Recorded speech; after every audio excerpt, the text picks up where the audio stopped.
Okay, so I think I might have stumbled onto the next big CEDH staple.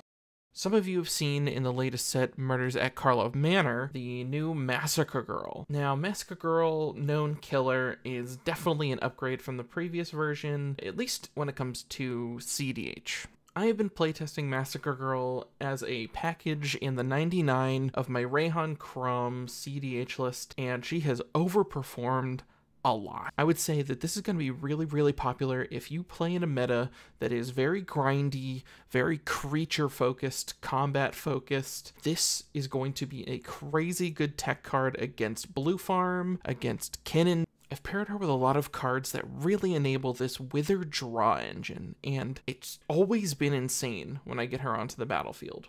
Massacre Girl, known killer, is a 4 CMC 4/4 with menace, and creatures you control have wither. This means that any of the damage that your creatures do, whether that is combat damage or non-combat damage, is dealt to other creatures in the form of -1/-1 counters. Now, you might think, that's pretty mid. That's okay. Like, how is this going to be super duper good in the 99s of some CEDH lists? The second line of text on this card is what is insane. Whenever a creature an opponent controls dies, if its toughness was less than 1, draw a card. That right there sounds like a really, really crazy draw engine to me. So what I've been doing in my list is pairing her with cards like Orcish Bowmasters, which was already in the list and is an extremely game-warping card all by itself. But I've also paired it with Mayhem Devil, Fury, and Niv Mizzet Perun.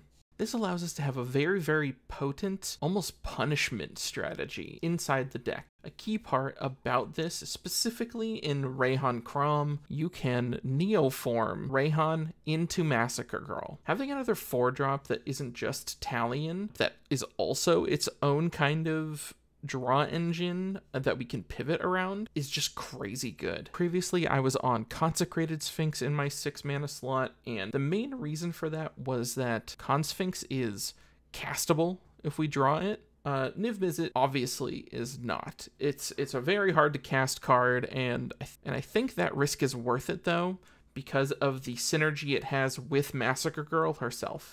Kind of the first thing that tipped me off into thinking this is going to be a good card in the 99 is her synergy with Toxic Deluge. Most of the time in CEDH, when you are playing a sweeper, you are usually trading off, your 1 card and a bit of resources to reset the board. A lot of the time, that doesn't really result in a game-winning play or accelerating yourself forward, except with Cyclonic Rift. But Deluge in this deck, with Massacre Girl, not only sets all of our opponents back, but propels us forward by drawing us a card for each one of those creatures that dies. Having just a hard reset board wipe that then refills our hand is insane. The one other thing I want to talk about is Fury. Now, most people aren't running a lot of the cards in this cycle in CEDH right now. Endurance sees play in some decks, but otherwise, I think Fury is extremely potent in this package. Having a free creature removal spell that can trigger Massacre Girl multiple times and is also something that is very, very easily reanimated has been an extremely powerful tempo swing in my favor. I'd also like to add in that it's a 5 CMC creature, which means we can actually neoform our Fury into Niv Mizzet, turning it not just from this kind of crazy pseudo board wipe plus card draw with Massacre Girl, but then also just immediately shift it right into this crazy draw engine with her. I don't know, maybe I'm the one who's losing it a little bit, but I think I've been cooking with this, and I'm really excited to premiere this whole package in a local tournament this weekend. I'm going to keep everybody updated online about how the tournament goes and how it performs, but in my playtest game so far, I overwhelm the game with advantage, and I just sweep it over and win it in, if not 1 turn cycle, 2 turn cycles. Let me know in the comments down below if I'm losing it. Thanks for watching!